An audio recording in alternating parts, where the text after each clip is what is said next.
Hello, everyone. This is Michele Hughes from Ageless and Timeless. Today I'm traveling and I'm in a little different spot, and I'm hoping all the production will go smoothly as we have an incredible production person named Tony Sweet, who's I've been with for 6 years now. So hopefully he's going to be able to take this the way it should with Zoom over wherever you are. So thank you, Tony. And I want to welcome my guest today, Dr. Bob Weil, who's just one of the most incredible people. You're going to love hearing from him. I was on his show. He has a radio show on BBS Radio, one place, and also UK Health Radio called The Sports Doctor. And well, he's going to tell you all about what he does. He's a podiatrist, so this is an area of the medical field that we haven't really covered. So we're going to hear about that as it relates to your feet, as they relate to your health, and of course your athletic ability. So welcome, Dr. Weil. Hey, Michelle, it's great to trade radio shows with you. Michelle, who's a guest of mine just a couple of weeks ago on The Sports Doctor. Again, when you're talking anything ageless or timeless. So again, I could start right out by singing the song, the foot bones connected to the ankle bones, connected to the knee bone.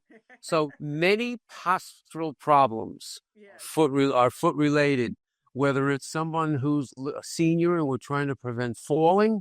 It's one of my famous figure skaters, maybe doing a triple or a quad jump and trying to land, with 6, 7 times their weight. So the world of sports podiatry is one that incorporates all these areas. My specialty is youth sports. Yeah. And seniors and, superstars to grandmas, Michelle.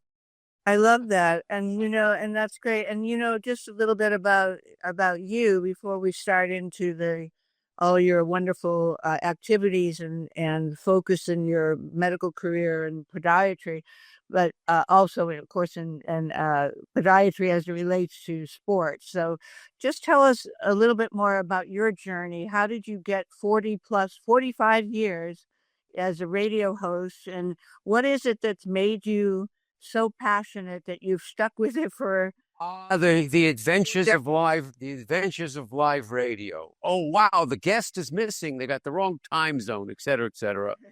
I was very fortunate in the late 70s to meet the late great sports trainer Bob Guida.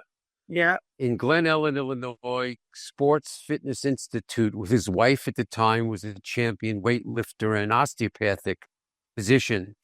And Bob was the guy that the Jimmy Connors and the Walter Paytons and the John McEnroes and the Bill Buckners and the superstars and everybody in between. He was the strength and conditioning coach of the Olympic volleyball team. And Bob had a tremendous connection with the role of the foot. He'd say, I want the athlete's feet to be like a cat, where they're almost on the beach and they're working all these areas. Because whether you're coming down from a rebound, or again, you're taking off for the first base, or you're moving, hey, you're a pickleball player, and all of a sudden you find out, wow, this is physical. So I ended up being his podiatrist. And over those years, I had the good fortune again to add orthotics, whether it was to McEnroe or Tracy Austin was one of my great, now the Wimbledon is going on. And so we're all excited.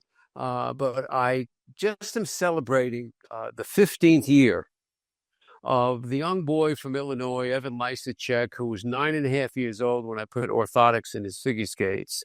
It's one of my real specialties. Mm-hmm. And maybe 12, 13 years later, he was the Olympic gold medalist. Mm-hmm. He was hosting Dancing with the Celebrities, etc. So the challenges of youth sports, Michelle, whether you are a parent, you're a coach, and you have a talented young son or daughter, you know what the pressure is like. Mom, I got to play. My knees are killing me, et cetera, et cetera. So I got involved on the radio side because Guy was involved locally with the Bears. He was seeing Gary Fensick and some of the Mike Ditka. You see Mike Ditka. And I then joined the College of DuPage and the famous WKDC Blues Jazz station. And they had specialty shows.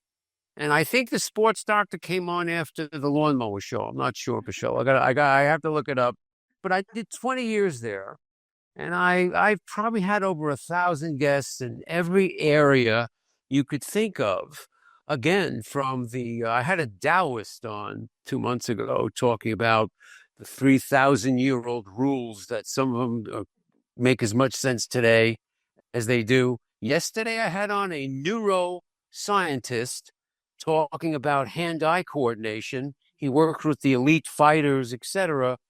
So that's been the journey that I've been on, and I get a chance again to share with my audiences all these topics. Whether it's the world of youth sports, whether it's the world of the 80-year-old, you want to keep walking, you want to be ageless, don't you? Well, that's what we're all about. Yes. Time stuff. Yes. What's changed in the 45 years? What awareness? And I've been a big part of it. I'll take some credit. Yeah. The awareness, whether it's the importance of kids still having fun in youth sports, whether it's the importance, or are you in the right shoe for your foot mechanics? Mm-hmm. Hey, you're a dancer in 2-inch heels. Let's talk about that. It was one of my famous articles, Women and High Heels.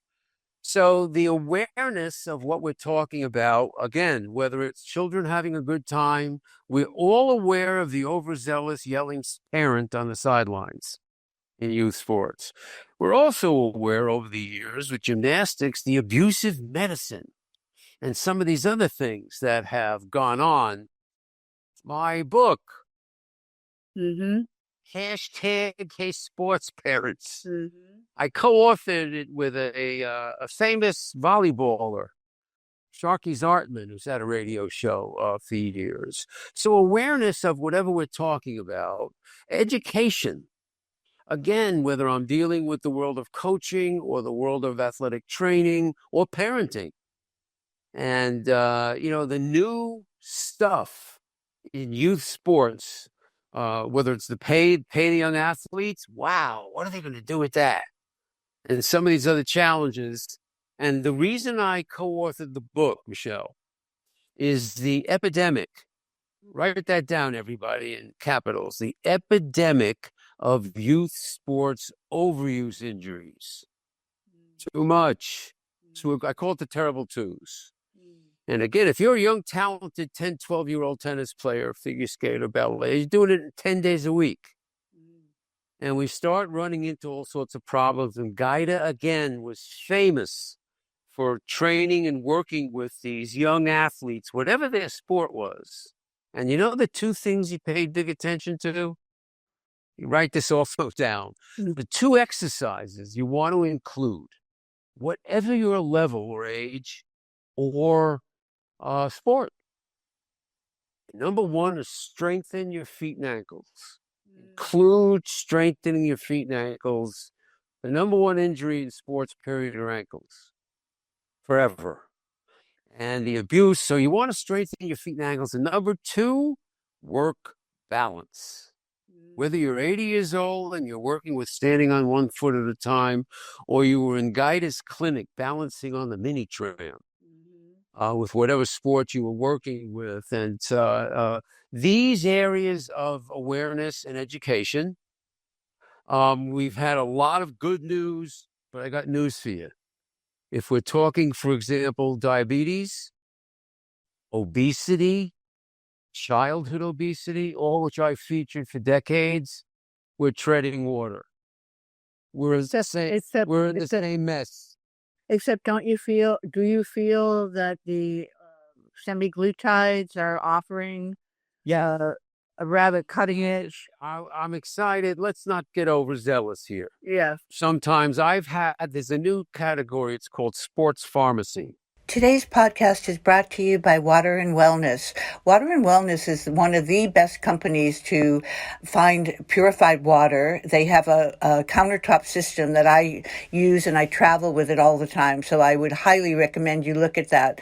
If you use the Ageless code, you'll get a 10% discount. waterandwellness.com/pages/ageless and timeless. That's how you can order to get the discount. So visit waterandwellness.com or call 877-296-6880 to learn how to take control of your drinking water and learn about all those natural additives to optimize your health and longevity. Yeah. Jessica's one of the champions. She's also a champion weightlifter, Jessica Biel. And we've talked about these challenges, whether we're talking about CBD.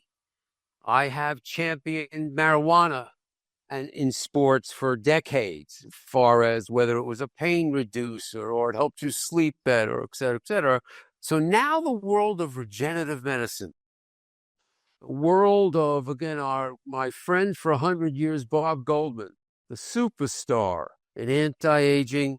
I did podiatry with his National Academy of Sports Medicine maybe 40 years ago when he was first starting. And Bob gets thousands of people together with the anti-aging world for decades. And a big part of it, like you said, ageless, timeless, is this whole, peptide related, biohacking related. I include it in the mental game. I pay huge attention on the sports doctor to the mental game. Whether I have psychiatrists on as guests and have contributed to my book is the great holistic psychiatrist, adult and child psychiatrist, Dr. Denise McDermott. And she, of course, uses drugs when indicated, but she's huge in the whole mental side, in the whole area. So regenerative medicine, we're excited about. I know that's a field that you're very involved with. The Best Doctor magazine and your column, and our friend Rob Fletcher, the Hall of Fame martial artist. And for years on my show, he'd pay big attention to we got to get these girls and women learning how to protect themselves. And I was a big fan of it. And now he's doing a lot of great things. So we're both on the same team in a lot of ways. You're an educator. Well, you want to make a difference in a world that is seeking answers, and many people good luck not find the solutions to their issues, particularly not with the allopathic model, which is really looking to cure symptoms and not the root cause. So, well, I'll tell you something. I talk about it's a big deal. Again, you could write it down. It's called the new medicine. It's very simple. The new medicine is, number one, eat smarter. I'll leave it up to you in the category. We could talk for 20 hours, right, on eating smarter. Number two is keep moving. Whether you want to go to the gym, whether you like yoga, whether you want to include Tai Chi, whether you want to do whatever, we want to include keep moving. Number three is a big one. We're talking about it. Reduce stress. Learn how to include rest and recovery. Whether you want to be a meditator, whether you want to talk mental training, the late great sports psychologist, Dr. Jim Vickery, back in the 80s, Michele, he couldn't use the word psychology. And he worked with the teams. He worked with the colleges, Northwestern. The word psychology, what do you mean? You think there's something wrong with me? So that's the new medicine. And it includes a lot of attention to where your world is, which is new to many. It's new to medicine in a lot of ways, yet it's been around semi-forever, right? Well, if you look at Ayurveda and define Ayurveda, right? Yeah, and some of those Asian or Eastern medicine, they've been doing it for thousands of years, and acupuncture. But somehow or other, when it gets become mainstream in America, we think it's brand new. It's something we're discovering. Orthotics therapy. Bob Guida, he called it vibrational medicine. He was doing the same kind of deep massages. My international guest, friend, colleague, also a teammate of mine in the National Fitness Hall of Fame, Dr. James Stockton, internationally known sports. He's a very close friend. He's a very close friend of mine in Chicago. Yes. Yeah. Yes, the sports doctor, team doctors. Team doctors, I'll get it right. He was on my show 3 weeks ago. Oh, he was on 100 years ago. Yeah, he's a good friend. This is interesting, Michele. The titles of what was then for many years called alternative medicine. I've had all of them. on my show. I had many of them contribute to the book. Again, Eastern medicine, which was whether it was Tai Chi, Chinese medicine we featured, compared to what we've been stuck with in a lot of ways, which is, again, it's an injection, it's a pill, it's surgery, it's treating the symptoms, it works 12 hours. But when we had that title, alternative medicine, it was adversarial. So I spent 10 years on the show, give or take a few weeks, talking with all sorts of people, and we said, let's call it complementary medicine. That's good. Yes, and now we're all on the same team. And I think, again, these areas that you're very involved with, again, whether it's the highest level of sports performance, and, my guest on the radio show yesterday, Dr. Vasquez, whether he's working with the top elite fighters in the world or he's talking to business people, he's all about these leadership skills, that side of it also. We try to pay a lot of attention to communication for sports parents. And again, the more talented your son or daughter is. I just had a feature article in a magazine that's a supporter of mine, LER, Lower Extremity Review, just celebrated their 16th year, and their great publisher, Rich Dubin, has been a numerous guest of mine. I've written numerous articles for him. One was pickleball is physical back in 2020 when no one knew how to spell pickleball. But the recent one was the prodigy sports. And it was all about specialization with these kids, when every doctor and parent and athletic trainer wants boys and girls to play numerous sports, want them to use different parts of the body, have different experiences, and that's what we want them to do. And that's great unless you're a gymnast, right? Or a ballerina, or a figure skater. And now even soccer and tennis. And my colleague down there in the Panhandle baseball, where the team doctor of the Yankees, Dr. Chris Ahmad, has been a guest of mine numerous times. And he said, guess what, Dr. Bob? 20% of Tommy John surgeries on teenagers. Whoa! Where is all this overuse? It's overuse. Yes, elbow surgery on young pitchers and baseball players. Like I could say to you, knee problems with all the young volleyballers, or the idea that knee problems in females are about 5 to 1. So we want to pay big attention to the fact that, yes, people want to be as ageless and as timeless as they can. I'm a big fan. But you got to be smart, and you got to pay attention to what your physical or mental history is. You want to pay attention to the fact that you're not playing a court sport with running shoes on, for example, and that you are even fit properly. Would it surprise you that over 40% of our population are not fit properly with their shoes? Yeah, I know. And so, okay, so as long as you brought that up, dive a little deeper into podiatry. And how did you decide to be a doctor of podiatry first? What was it motivated you and made you so passionate? Yes, I wanted to stay away from Vietnam as much as I could. And medical school was one of the areas that I was always interested in, and maybe dentistry. And podiatry came on my radar as something that was so broad-based. Again, it could be the best athletes in the world, or it could be senior citizens. It could be children. It could be diabetics. The first profession to see diabetes many times is the foot doctor, because that's where the symptoms start. Of course, yeah. So it was something that I found very, very interesting. And then again, I was very fortunate. After I got out and I started paying any attention, I ran into GIDA. And all of a sudden, I got involved at the most exciting levels of these athletes and what they were facing. And the idea, which is, because I'll tell you something which is interesting. Your listeners, many people will say, does my son or daughter, or do I need orthotics?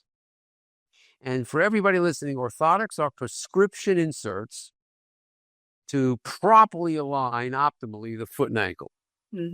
because the foot and ankle affect everything. If you've had chronic back problems, it might not be caused by your flat feet, but it ain't helping you in many instances. So the idea, and then foot inserts now are a big deal. They're all over the internet. You can go to Walgreens. There's 1,000 inserts. They are not prescription devices. So you don't recommend them? Oh no, that's what I use 100%. I use them as something you could use for a week or two until we get you into what's optimum. And again, even if you don't have to be a superstar. You might be someone, hey, Dr. Weil, I run 5 days a week and I have shin splints. Or, my big problem, plantar fasciitis, the arch of the heel. Common problem. So if you have, for example, inherited flat feet, or you've inherited the opposite. This is much less common, high arches. Although high arches might be connected to John McEnroe, and that's why he's quicker than everybody, mechanically.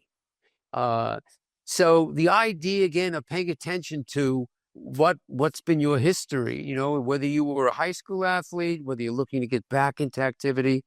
So podiatry was a great fit.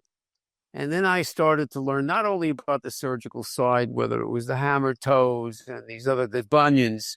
Women ask all the time, surgically, I have seen 75-year-old grandma, the enlarged, thick bump on the side of the big toe. The big toe is the lever of your feet. I'll bet you 50% or more of your listeners have heard the terms pronation and supination. Oh, of course. They are normal motions of the feet and ankles. Right. And they have a few important jobs. One of them is shock absorption. Every time you land on your heel, you're generating 50% of your weight. Right. Once you bear weight, that stops. Now you're pushing off. So there was all of this excitement. And then in the late 70s, I met Candy Brown, and she was very involved she was a figure skating coach. She was a former champion. And she said, this young boy in your neighborhood, Glen Ellen, this kid's flying all over the ice, doing double and triple jumps. He ended up being an Olympian, the late, great Angelo D'Agostino. And Candy was paying very, very big attention to, these young kids. Are we getting them strong enough? And the answer was no way. They were doing the activity. I have 10-year-olds. They do double jumps all day, 5-6 days a week. So the concept of the importance of the feet and how they affect all these areas was very, very exciting. Podiatry was getting included over the years in the Olympics. It was getting, part of the team, the orthopedic surgeon, the chiropractor, the soft tissue therapist. And again, Bob Guida was very famous for vibrational therapy. Think of a massage.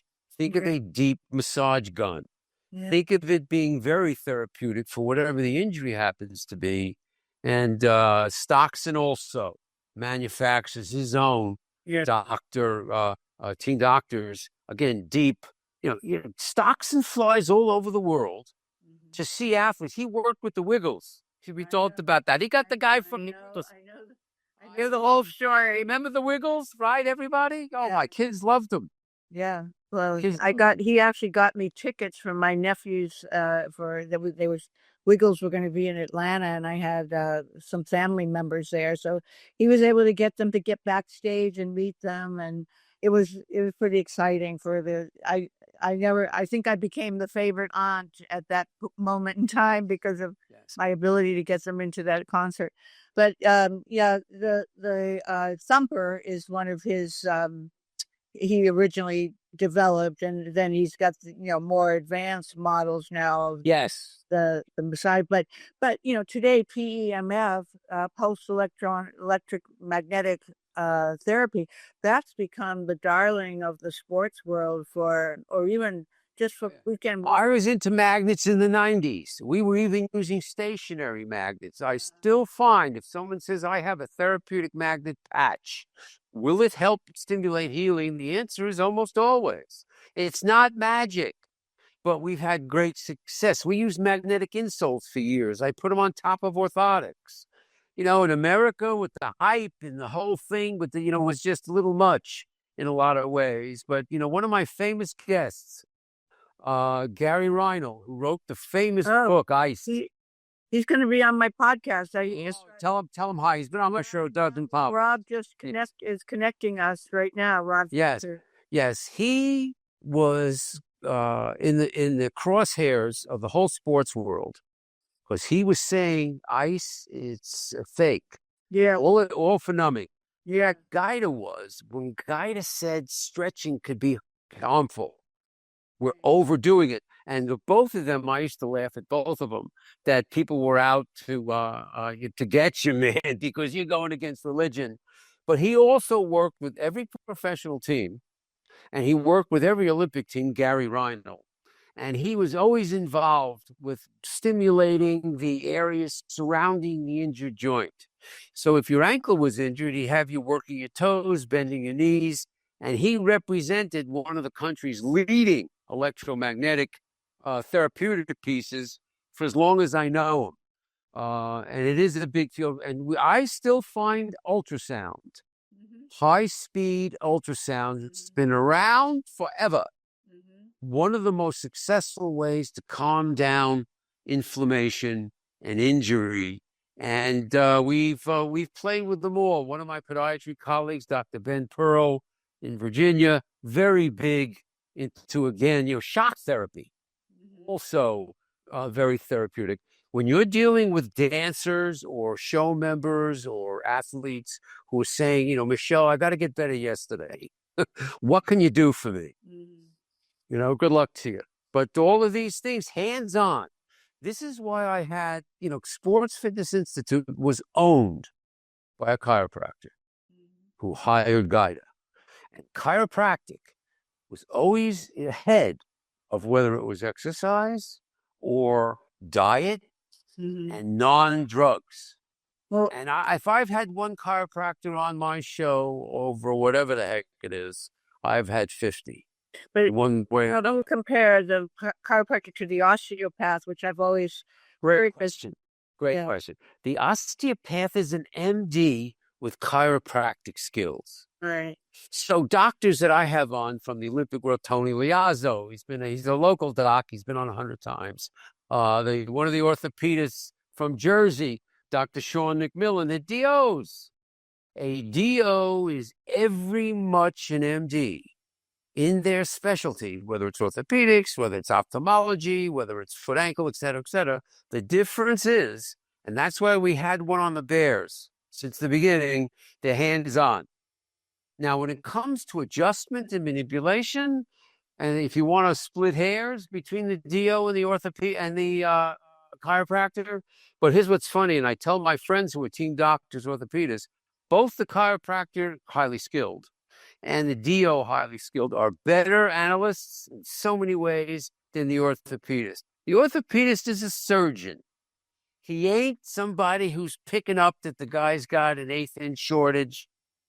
And again, leg shortage and all of these things. So this is why the chiropractor who would sing the song and the DO, the hip bone is connected to the backbone, connected to the knee bone. And I'm in the background singing the foot bones connected to the ankle bone. And then we meet in the middle.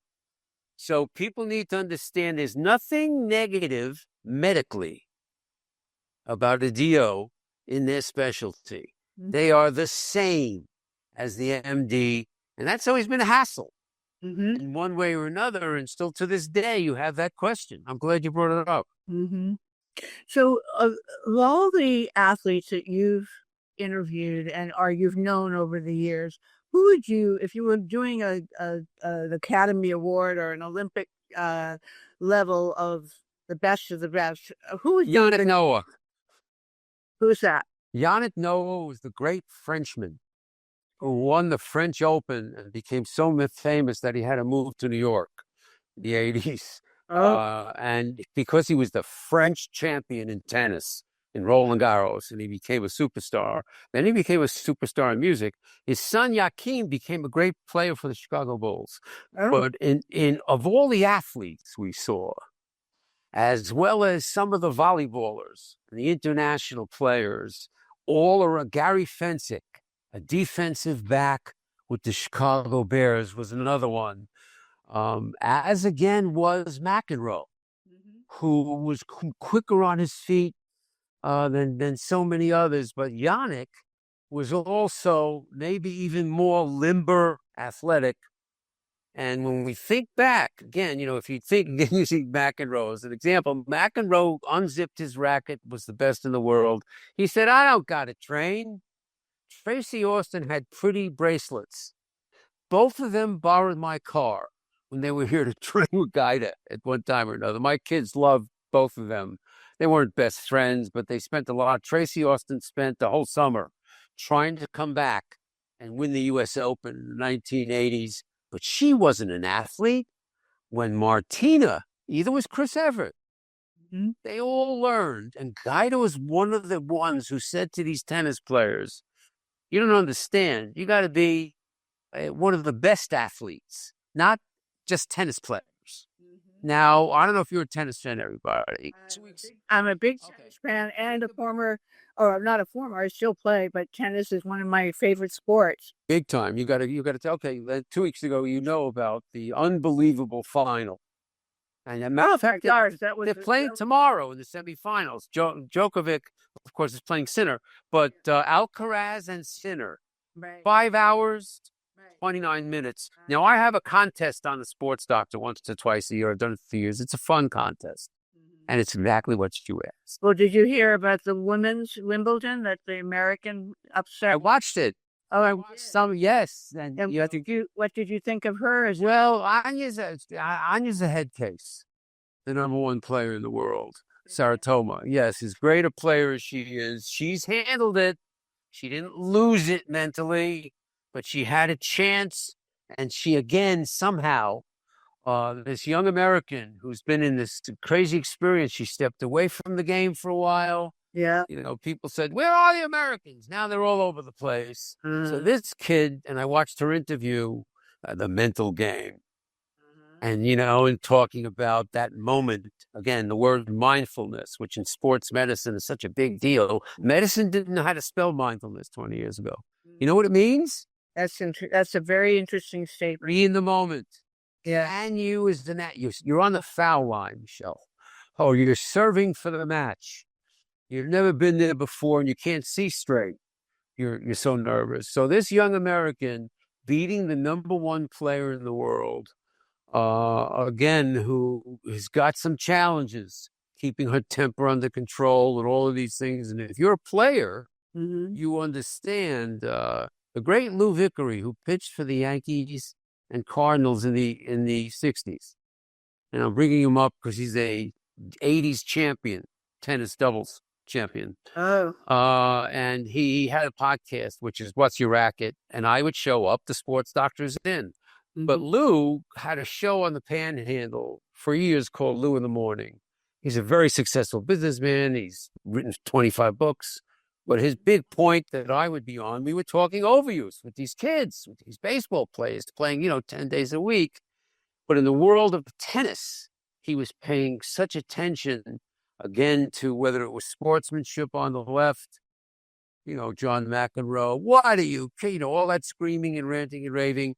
When I first met John McEnroe, he was on the phone with his father wearing a torn top coat. He was like 20 years old. He came in to see Guida. We were seeing him.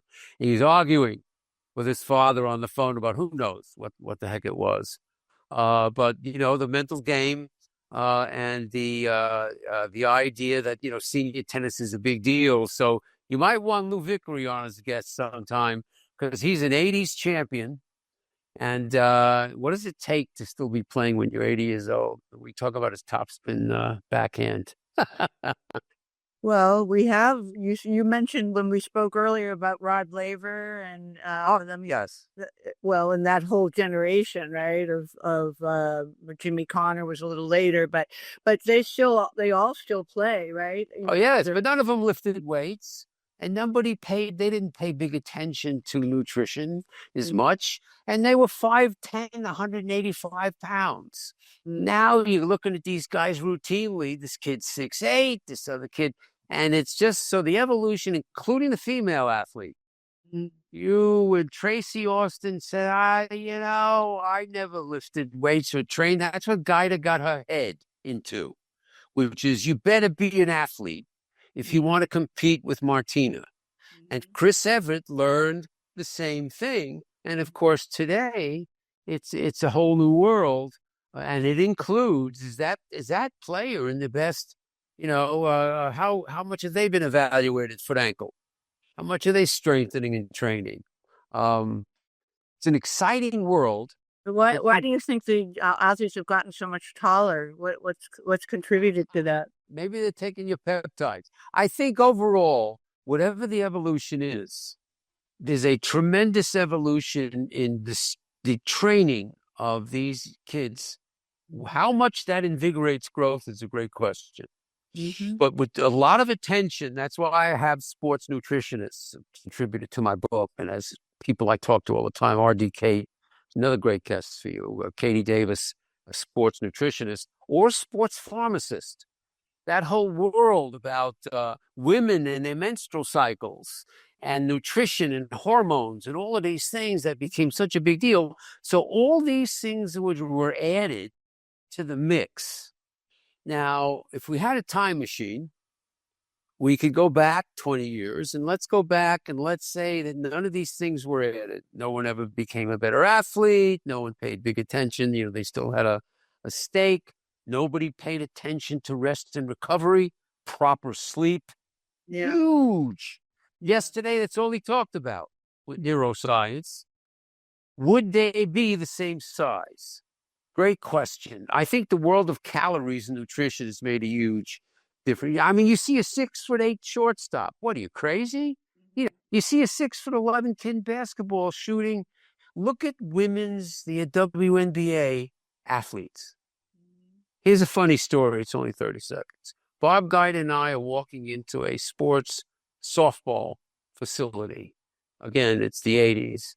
We're listening to we're working with both men's and women's fast pitch teams. We're seeing some of these kids. We're listening to the crack of the bat, which could take your hat off. Whoever was hitting in the aisle, next to us, then we're walking in. And he was mentioning the name of 3 guys in a row. He walked in, there's 2 of the girls who were shortstops. And Guy just sits down, he says, these girl athletes are just unbelievable in their growth as athletes. When you were a kid, maybe you played pom-poms if you had sports to play in many ways. So it's a great science, and people, again, whether it's the whole world with Goldman, the whole world with people like Stockton, my organization, the National Fitness Hall of Fame, Jack LaLanne. We just had a member of our National Fitness Hall of Fame 2 weeks ago competed as a senior, 64 years old, on the American Ninja. Whoa. Yeah, man. He tried his best. And the fact, the training he was doing, you wouldn't believe it. Wouldn't believe it. He was on TV 2 weeks ago. He's coming back, trying to play. So the evolution, and I think the things that you do and have talked about, I'm sure many of your guests, when you're talking top doctors, yes, top doctors are still engorged with the regular doctors that we're all used to. And our healthcare system stinks in so many ways. Right. And it's so many. Hopefully there's going to be changes with the. I have experts on all the time at every level, whether it's the financial level, whether it's the teaching level, whether it's the learning level. I have mayors on, I have others on. There's a lot of attention and awareness, but one time, 25 years ago, I wanted to get all schools locally to include walking in the curriculum.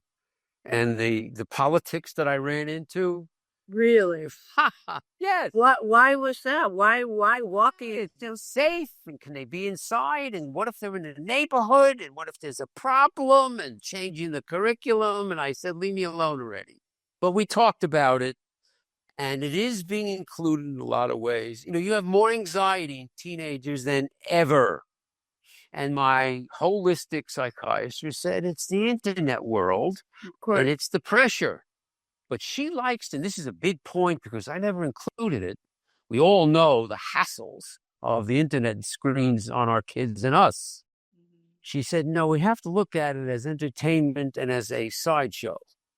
So I allow my children, even if they're athletes, to accept that, yes, they're on the phone all the time, but they're using it as some sort of escape from their parents or their coaches. And she's had great success with that when you think about it. But this is what's piling on all of us. Now, if you add the pandemic to the mix, and I'll throw in politics without defining it to the mix, where, people are burning the candle on 12 ends. So, we want to be part of the educational world. Podiatry, again, by itself, and the role of the foot and everything that it brings into. I have a colleague, he's the founder of an organization called LEAP, LEAP, Lower Extremity Amputation Prevention. Huge problem in diabetes. Of course, yeah. They had to rename type 2 diabetes because of how many children we were seeing to adult onset. This is a gigantic problem. A lot of it is diet. A lot of it is where is, again, the PE program for kids. So with all the progress we're making that I'm bragging to you about, we're treading water, and we need lots of attention, of awareness. Again, whether it's the magazines, it's hard to find an actual magazine in this day and age because, everything is like virtual. But those are the combinations that I add to the realm of the sports doctor. I'm part of an organization called the Publicity Summit. Originally, they were across the street from Madison Square Garden.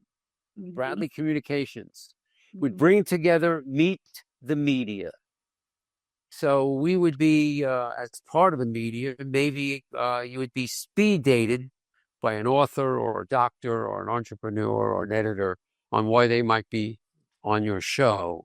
And this has exploded a talent pool that really, really has amazed me in so many areas.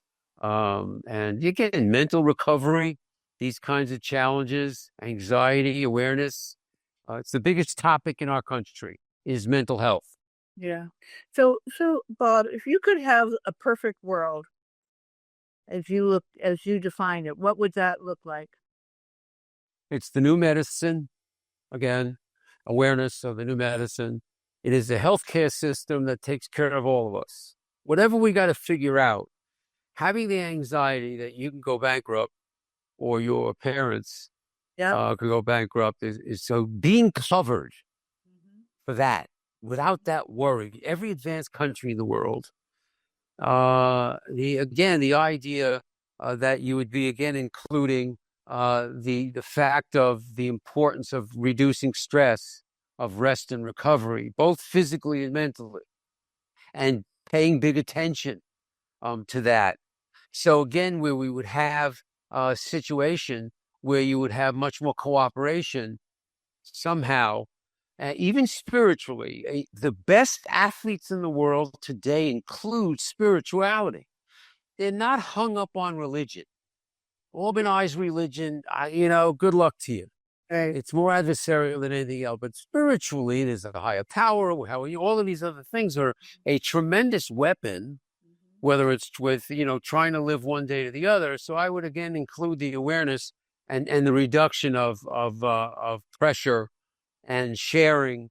If we could just buy into, in the perfect world, again, I have a very famous colleague, series of books called Conversations with God by Neil Donald Walsh. I don't know if you've ever heard of them. Of course. They're profound. Yeah. And they're about 3 principles of all of it, 9 books, 3 principles.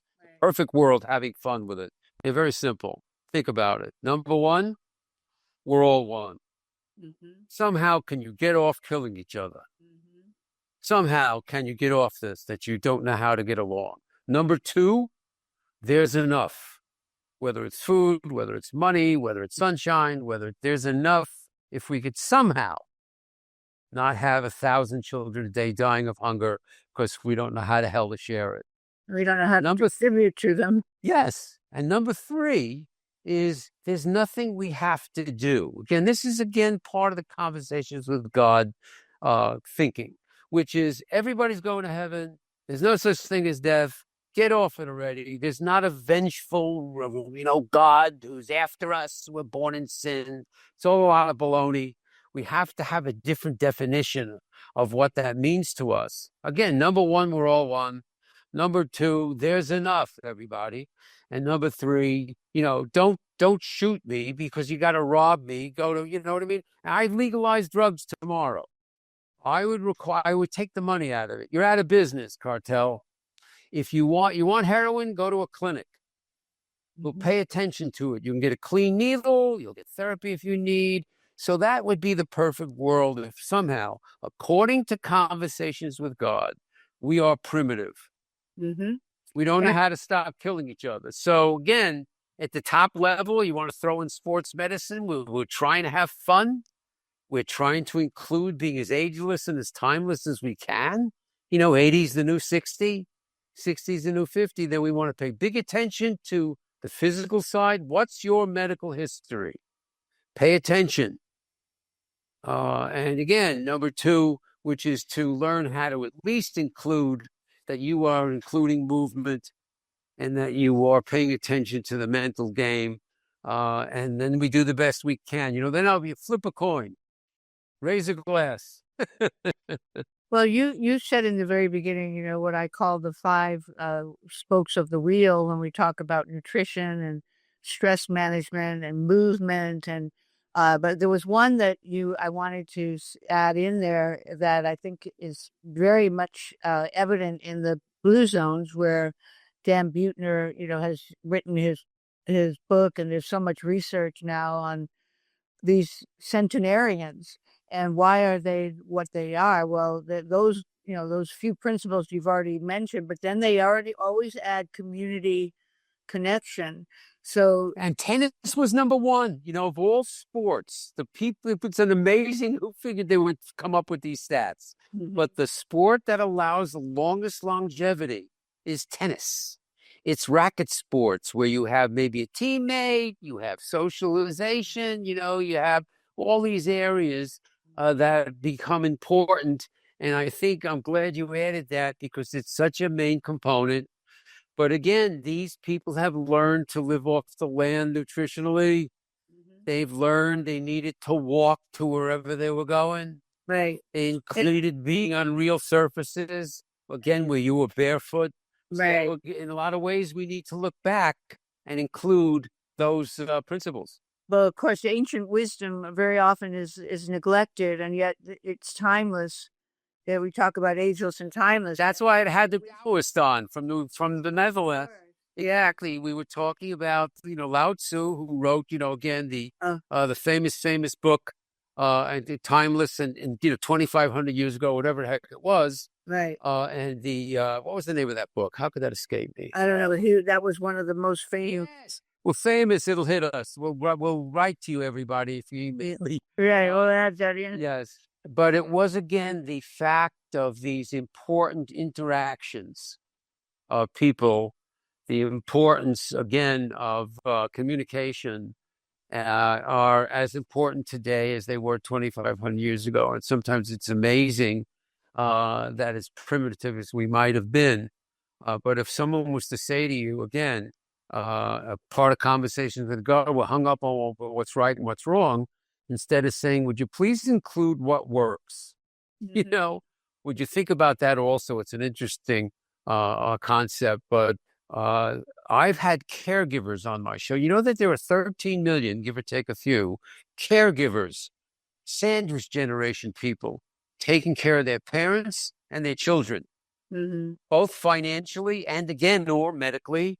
So again, we get back to, my friends with the senior citizens and the baby boomers, the idea of community. In many of these old cultures, they stress, I'll tell you who should be taking care of your children. They're the grandparents who have the wisdom, Right. not the parents who are all of a sudden, their parents are 22 years old and they haven't grown up yet themselves. Right. So, again, when you talk about some of these ancient themes, people lived in clusters. They didn't know from big cities and where you didn't know who was living next door to you or whatever. So but I have confidence in 3 to 5 generations from now, Michelle. I think it's going to take that long, you know. That's why we couldn't accept people who many times are talking about some of these kinds of theories. They want to get into government, and people don't want to hear about it because they think they're too spiritual in one way or the other. So I include that world a big time when we're talking the top of sports and athletics again and again. That mindfulness. Can you forget that last shot you hit in golf where you're a pro and you're going to the next hole? Can you be in the moment?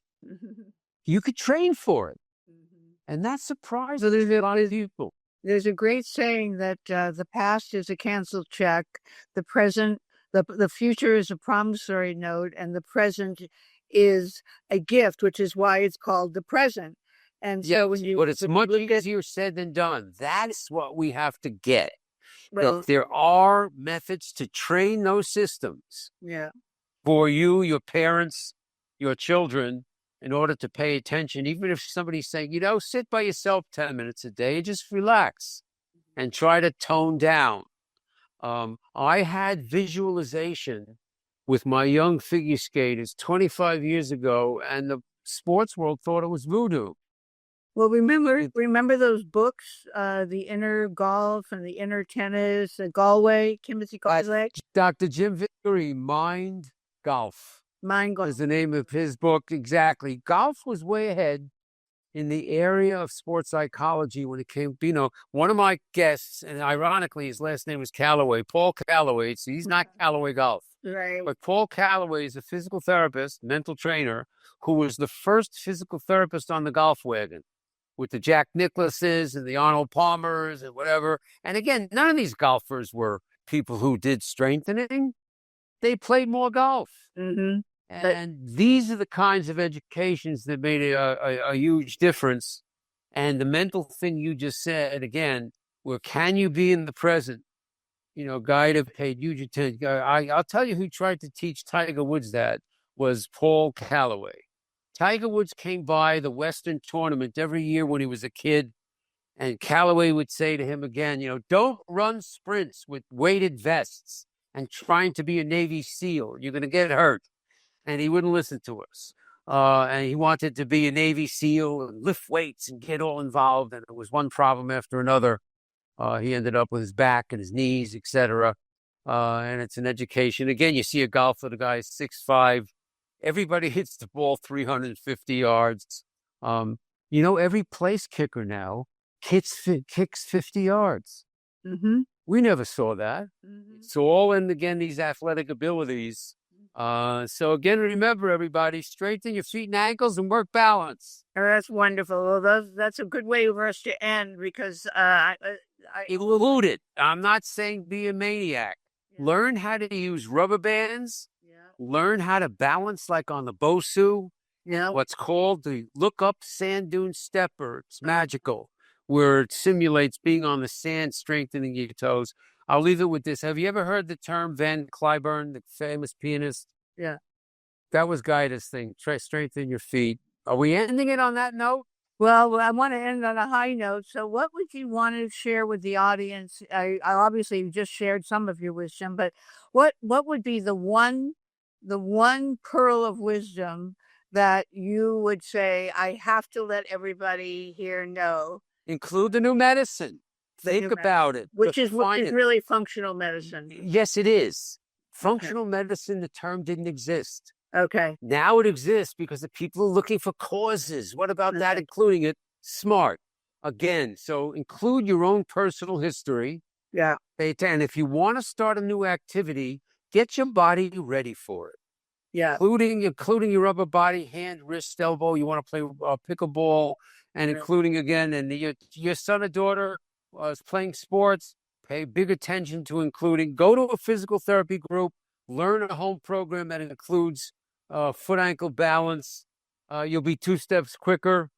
Pay attention to orthotics if you've got foot, ankle, lower extremity history, especially if you're a female and you got knee problems. And you've worn high heels like most of the women I know. 40% of the women I see, we have what's called a dress orthotic, which is a device that can be used in low heels, boots, flats. Everybody go to the sportsdoctorradio.com. You'll find out whatever you want to pay attention to, and we'll be glad to come back in the future. Again, we like to add the sports doctors in segments where people have very important audiences. We're all trying to get the word out. And again, about the three things we talked about: awareness, education, taking action. So it's been fun, Michele. Well, there it is, the 3 A's, right? Well, AEA, awareness, education, and action. Absolutely, yes. Yeah. And again, Michele was a guest on my show. Check her out. Yeah, well, you've been great. And Dr. Weil, I think everybody wants to, after this show, is going to want to talk to you, because there isn't a person I know that doesn't want to be better at whatever they do. There's very few people that are not, at least have some competitive spirit. And I got news for you. When I showed you the fun book, hashtag Hey Sports Parents, the next one's going to be hashtag Hey Sports Grandparents. Oh, cool. People with their children, their grandchildren. Again, youth sports is such a big deal. Remember what I said? There's an epidemic of overuse. Yeah. So many times, again, the sports doctor's in is about having a plan that includes all these aspects to stay out of trouble and enhance performance. And that's what we're all about. Can people get your book on Amazon? Is that what you were saying? Yes, they can. The sports, hashtag Hey Sports Doctor is still available on Amazon. And again, then you go to bbsradio.com/the sports doctor, and you can listen to the past show. Listen to the one with Michele. She was great. You're a great. Thank you, Michele. All right. Well, you have a wonderful weekend, and thank you so much for taking a good hour with us today and sharing your pearls of wisdom. And hey, the sports doctor's in. How can I help you? Yeah, 44 years of that. I mean, you can't argue the give or take a few weeks longevity and expertise. All right, you. Bob. Take care. You